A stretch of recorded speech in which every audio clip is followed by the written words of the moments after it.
Hello everybody, welcome back to another video. We're here with Runaway. I've been excited to get my hands on this, y'all, because it combines my two favorite things, geo and horror.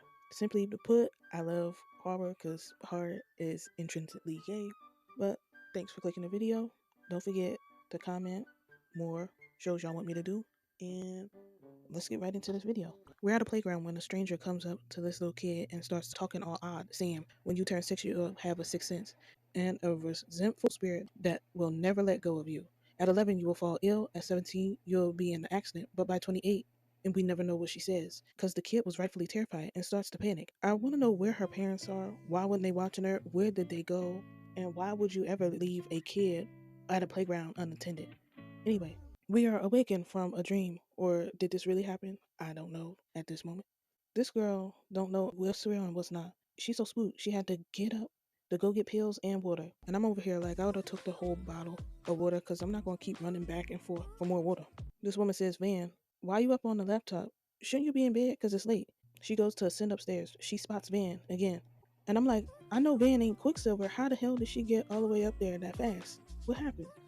Anyway, she don't think too much about it, then gets in her bed. When she gets spooked again, but it's nothing. Then Van appears beside her bed. She's like, Van, I have an interview at 10 in the morning. Van exits the room. Then a strange figure pops up outside of the window. It's 9:44 a.m. and she's overslept. She's headed for the door when her dad wants her to eat. Her name is Win. She does, but her mom starts complaining about Win not waking up early. I'm like, sometimes the sleep be so good that people be oversleeping. But I think she missed the alarm. Back to the story. Wynn tells the mom she couldn't sleep. Her mom's like, it better not be them nonsense dreams again. I'm like, so y'all know Wynn been having dreams that hinder her from getting full nights of rest, and you ain't get her help? That's crazy. Anyway, her mom's talking about you graduated 5 years ago. Why you don't get a job like your older sister? I'm like, bruh, this is so annoying. The job market is trash right now, and you still got something to say. At this point, what do you do as a job lady? I want to know since you got a lot to say. The dad says when she gets a graphic design job, she makes a pretty penny.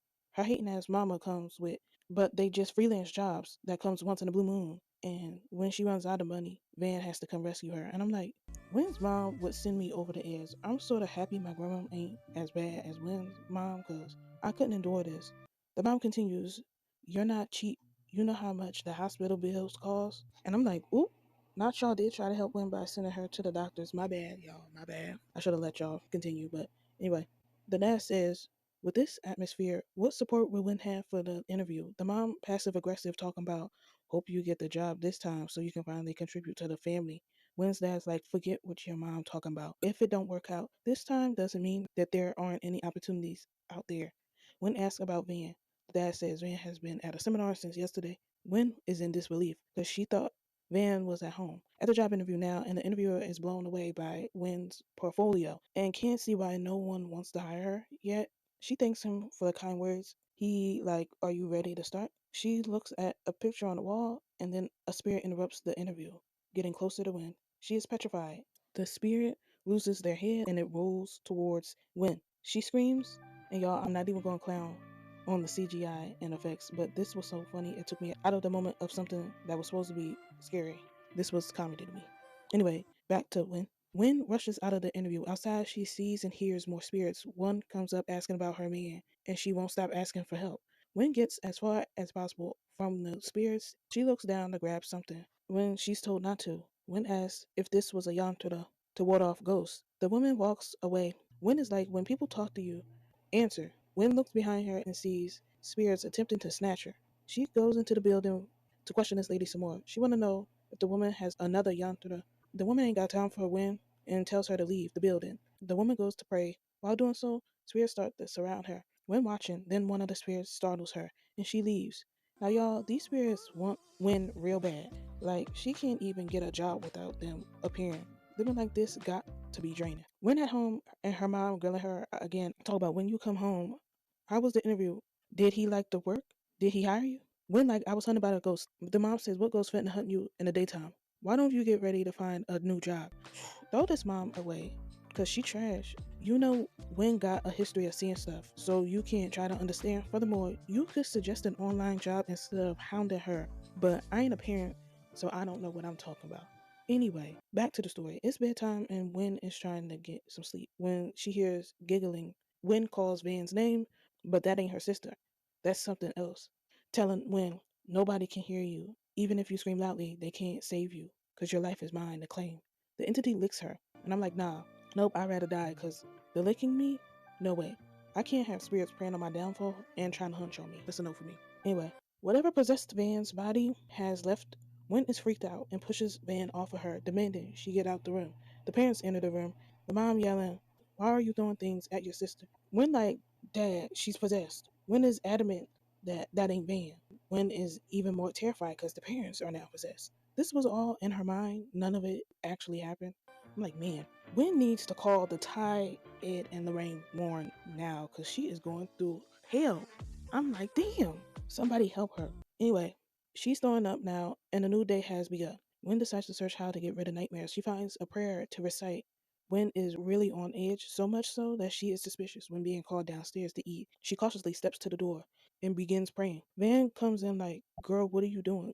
Come eat. On her way to eat, Wynn discovers she has bruising on her side. I'm like, damn, the spirits did all that shit? Justice for Wynn, man. Justice for Wynn.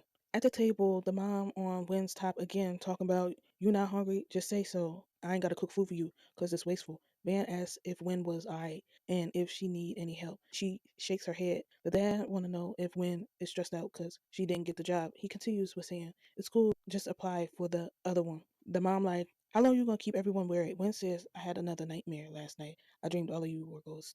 The mom like, ghost my ass. Don't use that as an excuse. Just say you don't want a job. I'm like, I wouldn't take this. I get up from the table. The mom is out of line. Just because you don't experience the horror Wynn is going through doesn't mean it ain't real. Wynn says she ain't making it up. She dreamt all of this. And the mom wouldn't understand unless she was in Wynn's shoes. I'm like, thanks, Wynn. Thanks for saying the same shit I was saying. The mom needs to calm down. Anyway, the mom is still on 1,000 saying why I have a psychotic, crazy ass daughter. The dad interjects. I'm like, I'm in awe how he got with this woman. That man is so strong because I can't be with a woman like that. No, no, she had to go. I can't endure that. Back to them. Van asks Wynn if she wants her to sleep in the room so Wynn wouldn't be alone. Wynn like, I'm good. I can take care of myself. The mom tells Van to look after Wynn anyway and update her if Van sees anything out of the ordinary. Wynn is in a hallucination when she sees Van's eyes fall out of her head. This scare got me a little bit. Wynn jumps out of her seat out of fear. The family sees if she's okay. Wynn says she needs to go to bed. Wynn doesn't go to bed. Instead, she goes to light some incense and starts to bow and realizes the sticks are in the wrong position. She quickly begins to recite the prayer. A voice tells Wynn, I don't know what you're praying for. No amount of praying will help you. Wynn tries to chop all this up to it being just in her head, and none of it is real. The ghost, like, you thought, and starts shaking everything. Side note, y'all, this is a random thought. I think the mom was playing around or doing nefarious things while she was pregnant with Wynn, and that's why the ghost is after her. Or I could be just overthinking it because the mom is OD right now, but back to the family. Van brings up the idea of heading to a temple so the monks can bless them with holy water. Wynn feels defeated because she had already done that before and it ain't work. The mom finally is useful and wants to visit a medium in the morning because if this keeps happening, she won't be able to handle it either. I'm like, ma'am, did I miss the part where you ever believed Wynn? Because what you mean you won't be able to handle it? You think she making it up, but you did take her to them doctors and you allowed her to sleep in your room. So I guess that's something, I guess. Bare minimum, but okay. Van like, go to sleep. If something happens, wake me up. They wind up going to see the medium. She immediately says, our paths finally cross. She continues, this is detrimental. Wynn approaches. The medium reveals she can't help Wynn. The mom is upset because why would the medium say that? The medium asks Dama to go get someone. The medium says to Wynn that she must repay every ounce of karma. We see the ghost that is attached to Wynn. The medium says, whatever karma one creates shall return to them. Not a single soul can repay others' karma. Like, I'd be listening to every word she's saying and trying to come up with a plan since she's unable to help me. Back to them. The medium tells Wynn, the more you run, the quicker death approaches. The lady from before comes out of the room. Her name is Boone. Boone says nope and excuses herself and leaves. A spirit asks Boone, why you don't help Wynn? You and mom have helped everyone, so why you decided not to help her? Boone like, cause I didn't want to. The spirit says, but you two are tied by fate. So if you don't help, she may die. The medium tells Win to pray every day because it will protect you from the spirits that mean you harm. When like there's really no other way, the medium says, yeah, there is one, but she don't want to do it. Only Boone can help save Win. The mom like, if it's about money, I can arrange it since I got money. The medium says, no wonder Win is repeatedly possessed. The broken shrine in front of the house, get it fixed. They like, how does she know all that? The medium says, without a dweller, the guardian spirits, restless and wandering spirits, will enter the house. The medium gives Win a bracelet and tells her if her mind ain't stronger, then you'll never win. The mom thought this whole thing was a waste of time and says, who could have known this would be of no help? When, like, since when did the shrine break? The mom says, your sister crashed into it before her seminar. Did you even care to come out and take a look? Van, like, Mom, can you stop being so hard on her? She's stressed out enough as it is. Thanks, Van, for standing up to your mom because she's constantly out of line and acts like nobody can check her. Anyway, Win walks and steps on an offering and sees the ghost next to her again. Win takes her shoes off and puts them into the trash. Her mom like, those are a good pair of shoes. Why you throw them away? Win trying to hurry up and leave. They come home. The mom is still bugging about the shoes Win just tossed in the trash. Then just goes on a tirade about how Win is a brat, and if you were half of what your sister is, she wouldn't be complaining about stuff. She was good for nothing and don't have a job. If she was well off, I wouldn't say anything. I'm like, yo, this mom needs to be the one that's hunted because she is insufferable and so negative. Shit. Back with Boone, she's getting ready to eat. The medium like, why you didn't want to help Win. Boone says, Win mine ain't strong enough. It would be a waste of effort. Boone says, why do you want me to help Win, Mom? The mom tells Boone the spirit that hunts Win is so vicious and vengeful. Boone's like, I don't want to leave you alone because I don't want anything bad to happen to you like it did with Dad. Boone says, in 3 days, if Win is still alive, I'll give it another thought. I'm like, not a 3 day wait period. Win is fighting for her life and she gotta wait. Be for real. This is a dire situation according to the medium. Anyway, when praying and a voice says, you really believe what that medium said praying will help? Win sees bloody teeth dropping from above. The ghost is terrorizing Win, saying, do you genuinely think this stupid thread can help you? The ghost breaks the bracelet. How did it break from the back if the hand was facing the front? I guess the force of the pull made it break. Anyway, I'm not here to talk about physics and all that shit. The ghost's like, no one can save you because what you did is the karma you will pay for. Win runs into the bathroom to throw up. She's fed up and can't take it anymore because she's struggling. She grabs a box cutter and states, if she dies, everything will end, and starts to slit her wrist. The box cutter is pushed out of her hand. She runs downstairs and gets a gun and says, sorry, I was such a failure and can't make you proud. Without me, everything would have been better. She turns the gun onto herself and pulls the trigger, but it didn't go off. She tries again. Still nothing. She fires the gun at the floor to see if it works. It does. The ghost like, you will suffer death by my hands. Win is outside and darts into the street to end her suffering. Y'all, if y'all are contemplating suicide, I'ma leave this on the screen. Please talk to someone. I have had SI before, so I understand. Hopefully y'all really take this to heart.